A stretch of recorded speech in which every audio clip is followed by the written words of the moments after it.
Me, it's Mark, it's Kevin Systerman, Instagram, it's all of these people understood this consciously, and we did it anyway.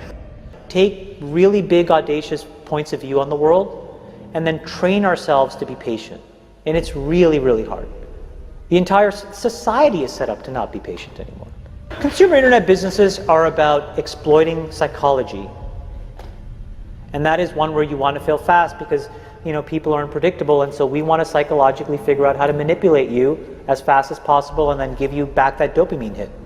We did that brilliantly at Facebook. Instagram has done it, WhatsApp has done it, Snapchat has done it, Twitter has done it. So there are great examples. WeChat is doing it. There are great examples of failing fast is the right path to exploiting psychology of mass populations of people. I feel tremendous guilt. I think we all knew in the back of our minds, even though we feigned this whole line of there probably aren't any really bad unintended consequences. I think in the back, deep recesses of our minds, we kind of knew something bad could happen. But I think the way we defined it was not like this. Turn it off. That's what I would say. It's hard for young people now because they're hooked. They're addicted. If you don't think you're addicted, and I'm talking about anyone, from the highest to the lowest, if you don't think you're addicted, then see if you can turn it off for a week.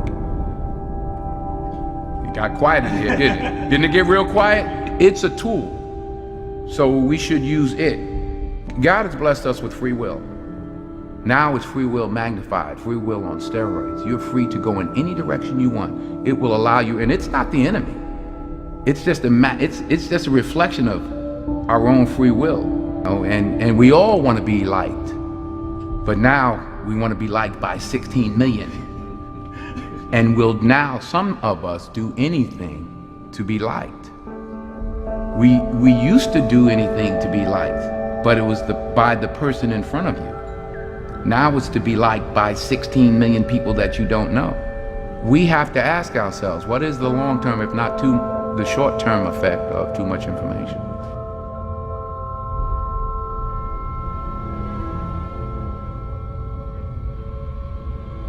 So the context was I was at Stanford, and the dean asked me to speak to the MBA students. And in it, what I was talking about was, the question was, what do you think the long-term effects of social media in general are? And unfortunately what happened was, I think it's easy to characterize what I said just as a Facebook specific thing because I worked there and I was a key part of growing it. The reality of what I was... Explain what you said at the time. So what I said was, I think the tools that have been created today are starting to erode the social fabric of how society works. And what I meant by that is the following thing. Today we live in a world now where it is easy to confuse truth and popularity. And you can use money to amplify whatever you believe and get people to believe that what is popular is now truthful and what is not popular may not be truthful. Joe and I, for example, we've been on the other side of climate for a long time, right? And the reality is now I can take money and I can use that through all of these social media systems that exist to hundreds of millions of people, and I can convince all of Joe's friends and everybody like him of my opinion in very subtle and small ways. And he can do the same to me. We can do that about vaccines. We can do that about gay rights. We can do that about bathroom laws. We can do that about Roy Moore.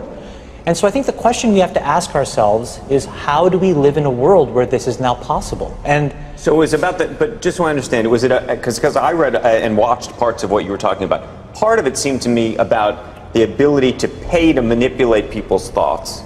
The other seemed to me to be this sort of ADD society with which this sort of liking and everything else has created this sort of feedback loop that you compared to drugs.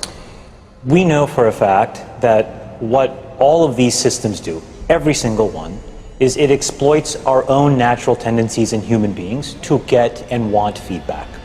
And that feedback, chemically speaking, is the release of dopamine in your brain. And so what these feedback loops do, and they exist everywhere, in Call of Duty, in other video games, in social networking sites, they get you to react. When Facebook was getting going, I had these people who would come up to me and they would say, I'm not on social media. And I would say, okay, you will be. And then they would say, no, I value my real life interactions, I value the moment, I value presence, and I value intimacy. And I would say, well, you're a conscientious objector, that's okay. You don't have to participate, but we'll get you eventually. and like, I don't know if I really understood the consequences of what I was saying. Because the unintended consequences of a network when it grows to 1 billion or 2 billion people, and it literally changes your relationship with society, with each other, with it probably interferes with productivity in weird ways. God only knows what it's doing to our children's brains. If the thought process that went into building these applications, Facebook being the first of them to really understand it, that thought process was all about how do we consume as much of your time and conscious attention as possible. And that means that we need to sort of give you a little dopamine hit every once in a while because someone liked or commented on a photo or a post or whatever. And that's going to get you to contribute more content, and that's going to get you, more likes and comments. I mean, it's a social validation feedback loop that it's like it's exactly the kind of thing that a hacker like myself would come up with, because you're exploiting a vulnerability in human psychology. It literally is a point now where I think we have created tools that are ripping apart the social fabric of how society works. That is truly where we are. And I would encourage all of you, as the future leaders of the world, to really internalize how important this is. If you feed the beast, that beast will destroy you. If you push back on it, we have a chance to control it and rein it in. And it is a point in time where people need to hard break from some of these tools and the things that you rely on. The short-term dopamine-driven feedback loops that we have created are destroying how society works. This is a global problem. So we are in a really bad state of affairs right now, in my opinion. It is eroding the core foundations of how people behave by and between each other. And I don't have a good solution. My solution is I just don't use these tools anymore. I haven't for years. It's created huge tension with my friends, huge tensions in my social circles. If you look at my Facebook feed, I've posted maybe 2 times in 7 years. 3 times, 5 times. It's less than 10. And it's weird. I guess I kind of just innately didn't want to get programmed. And so I just tuned it out. But I didn't confront it. And now to see what's happening, it really bums me out. Think about, there were these examples where there was a hoax in WhatsApp where in some village in India, people were afraid that their kids were going to get kidnapped, etc. And then there were these lynchings that happened as a result, where people were vigilante running around. They think they found the person, and I mean, seriously? That's what we're dealing with. Imagine when you take that to the extreme, where bad actors can now manipulate large swaths of people to do anything you want. It's a really, really bad state of affairs. And we compound the problem, right? We curate our lives around this perceived sense of perfection because we get rewarded in these short-term signals, hearts, likes, thumbs up, and we conflate that with value and we conflate it with truth. And instead what it really is fake, brittle popularity. That's short-term and that leaves you even more, and admit it, vacant and empty before you did it. Because then it forces you into this vicious cycle where you're like, what's the next thing I need to do now? Because I need it back. Think about that compounded by 2 billion people. And then think about how people react then to the perceptions of others. It's really bad. So you're training your brain here, whether you think it or not, whether you know it or not, whether you acknowledge it or not. Acknowledge that these things where you're spending hours a day are rewiring your psychology and physiology in a way that now you have to use to go and figure out how to be productive in the commercial world. So if you don't change this, you are going to get the same behaviors over here. Change this. There's a reason why Steve Jobs was like anti-social media. I am telling you I'm not on these fucking apps. I'm not him by any stretch of the imagination. But I am proactively trying to rewire my brain chemistry to not be short-term focused. I'm telling you they're linked. And I think that if you get too desensitized and you need it over and over and over again, then you become actually detached from the world in which you live. You become callous, you become crude. And you live in front of your screen. But Chamath, let me ask you this, because the thing that I've been so concerned about is Facebook just announcing that you're going to be having some app that you can use when you're 7 to 13. I mean, it's one thing for us to be doing this, but to be hooking your kids on something that you're describing as a dopamine fix at that age, that's crazy. So look, I think in the case of Facebook specifically, I think they have probably done more than any other company, quite honestly, to try to fix it because of all of the companies, and I've seen them all up close.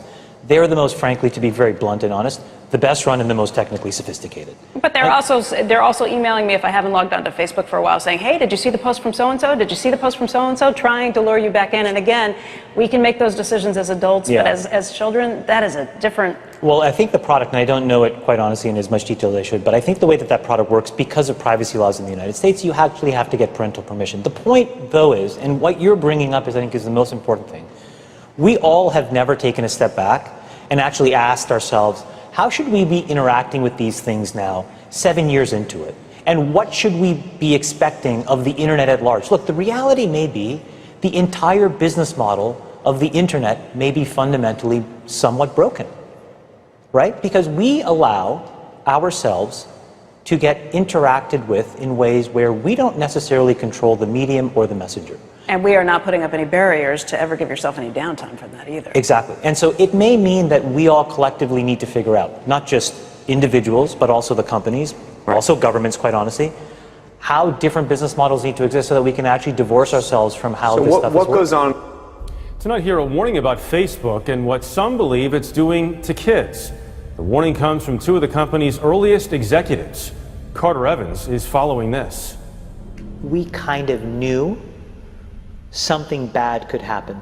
Chamath Palihapitiya, a former Facebook executive once in charge of user growth, now says he has tremendous guilt about the social network he helped build.